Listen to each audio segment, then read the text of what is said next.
Process flow of panel board. அதாவது ஒரு panel board final product ஆகிறதுக்கு முன்னாடி என்னென்ன இண்டிவிஜுவல் ப்ராசஸை கிராஸ் பண்ணி வருதுங்கிறத பற்றி நம்ம பார்ப்போம். Very first process sheet punching. ஒரு பேனல் போர்ட் பண்ணுறதுக்கு எவ்வளோ ஷீட் தேவையோ அதை பர்ச்சேஸ் பண்ணி அந்த பேனல் போர்டோட டிசைன் ரெக்குயர்மெண்ட்டுக்கு தகுந்த மாதிரி எங்கெங்கெல்லாம் பஞ்ச் பண்ணணுமோ அதை இந்த பஞ்சிங் மிஷின் மூலயமா பண்ணிக்கலாம். இதில் வந்து சிஎன்சி ப்ரோக்ராம் யூஸ் பண்ணி இந்த பஞ்சிங் நடக்குது. Next process sheet bending.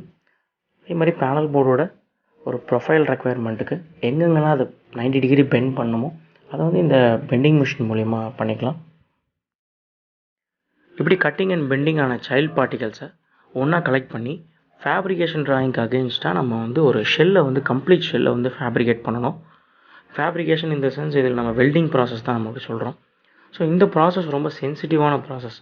ஏன்னா இந்த ஃபேப்ரிகேஷன் ப்ராசஸ்க்கு அப்புறம் இந்த ஷெல்லில் வந்து எந்த ஒரு மாடிஃபிகேஷனுமே நம்ம பண்ண முடியாது. ஸோ கஸ்டமர் ரெக்குயர்மெண்ட் என்னங்கிறத கம்ப்ளீட்டாக நம்ம புரிஞ்சுக்கிட்டு இங்கேயே அதை ஃபுல்ஃபில் பண்ணி ஆகணுங்கிற கட்டாயம் இருக்கும். ஃபேப்ரிகேஷன் கம்ப்ளீட் பண்ணதுக்கப்புறம் இந்த பேனல் போர்டோட ஷெல்லை வந்து நம்ம ப்ரீ ட்ரீட்மெண்ட்டுக்கு அப்படிங்கிற ஒரு ப்ராசஸ்க்கு எடுத்துகிட்டு போகிறோம். ப்ரீ ட்ரீட்மெண்ட்டுங்கிறது ஒரு கெமிக்கல் ப்ராசஸ், அதாவது ஒரு 10 டேங்க் ப்ராசஸ்ன்னு சொல்லுவாங்க. இது ஏன் நம்மளுக்கு தேவைப்படுது அப்படின்னு பார்த்தீங்கன்னா, இந்த பேனல் போர்டில் நம்ம யூஸ் பண்ணுற ஷீட்ஸ் வந்து மேனுஃபேக்சரர்ஸ் நமக்கு அனுப்பும் போது அதில் ஆயில் அப்ளை பண்ணி தான் அனுப்புவாங்க. ஏன்னா அது ரஸ்ட் ஆகிடும் அப்படிங்கிறதுக்காக அந்த ஆயில் அப்ளை பண்ணியிருப்பாங்க. இந்த ஆயிலோடு நம்ம பவுட்ரு கோட் பண்ணோம்னு வச்சுங்க, அந்த பவுட்ரு வந்து அதில் ஒட்டாது. ஸோ இந்த ஆயிலை நம்ம ரிமூவ் பண்ணணும். அதுக்கப்புறம் பார்த்தீங்கன்னா இந்த என்ன தான் நம்ம ஆயில் ரிமூவ் பண்ணாலும் அந்த ஷீட் வந்து ரொம்ப ஸ்மூத்தாக தான் இருக்கும். ஸோ அதுலேயும் அந்த பவுட்ரு வந்து நிற்காது நம்ம அடிக்கும் போது. ஸோ அதில் சின்னதாக மைக்ரோ லெவல் போர்ஸ், அது கண்ணுக்கே தெரியாத அளவுக்கு போர்ஸ் நம்ம உண்டாக்கணும். அதெல்லாம் பாஸ்பேட்டிங் அப்படிலாம் சொல்லுவாங்க. இதெல்லாம் பற்றி நம்ம டீட்டெயிலாக நம்ம அடுத்த வீடியோவில் இந்த இண்டிவிஜுவல் ப்ராசஸில் இருக்கிற பராமீட்டர்ஸோட அனலைசிஸ் பற்றி நம்ம டீட்டெயிலாக நெக்ஸ்ட் வீடியோவில் பார்ப்போம். ஜஸ்ட் இது ஒரு ப்ராசஸோட ஓவர் வியூவாக தான் இந்த வீடியோ பார்க்குறோம். ஸோ இந்த மாதிரி ப்ரீ ட்ரீட்மெண்ட்டுங்கிற ப்ராசஸ் கெமிக்கல் ப்ராசஸில் 10 டேங்க்லேயும் இந்த ஷெல்லை வந்து இம்மர்ஸ் பண்ணி நம்ம எடுத்துகிட்டு போகணும். இப்படி எடுத்துகிட்டு போனதுக்கப்புறம் இது ரெடி ஃபார் பவுடர் கோட்டிங் ஆகிடும். நெக்ஸ்ட்டு ப்ராசஸான பவுடர் கோட்டிங்கில் பார்த்தீங்கன்னா, கஸ்டமர் ரெக்குயர்மெண்ட்டில் என்ன கலர் கோட் ஸ்பெசிஃபை ஆகிருக்கோ அது ஒரு பவுடர் கோட்டிங் கன் மூலயமா இந்த ப்ரீ ட்ரீட்மெண்ட் முடிஞ்சு வெளியே வந்திருக்க ஷெல் மேலே அப்ளை பண்ணணும். இதுக்கப்புறம் இது ஒரு ஓவன் ப்ராசஸ்க்கு போகுது. Next heating oven. இந்த ஹீட்டிங் ஓவன் ப்ராசஸில் 0லேருந்து 180 டிகிரி வரைக்கும் இந்த ப்ராசஸ் இருக்கும். 180 டிகிரி முடிஞ்சதுக்கப்புறம் ஆட்டோமேட்டிக்காக அந்த ஓவன் கட் ஆகும். கட் ஆகி சிக்னல் கொடுக்கும்.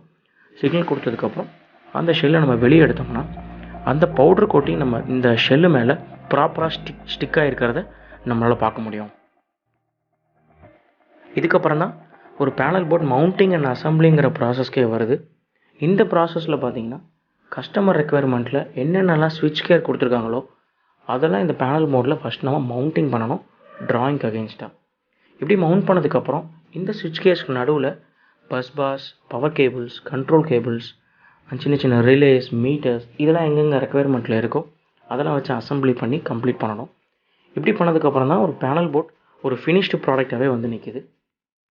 ஃபைனல் ப்ராசஸான டெஸ்டிங்கில் ஐஇசி ஸ்டாண்டர்ட் படி ஒரு ரொட்டீன் டெஸ்ட் இருக்குது. அதை நம்ம பர்ஃபார்ம் பண்ணணும்.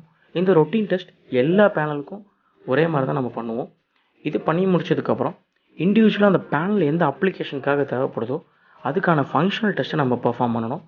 இந்த மாதிரி ரொட்டீன் டெஸ்ட்டும் ஃபங்க்ஷனல் டெஸ்ட்டும் முடிஞ்சதுக்கப்புறம் தான் இந்த ஃபைனலாக இந்த டெஸ்டிங் ப்ராசஸ் முடிஞ்சதுக்கப்புறம் தான் ஒரு பேனல் போர்டு வந்து ஒரு கஸ்டமர் ரெக்குயர்மெண்ட்டுக்கு அகெயின்ஸ்டாக கம்ப்ளீட்டாக ரெடி ஆகிருக்கு அப்படின்னு நம்ம சொல்ல முடியும்.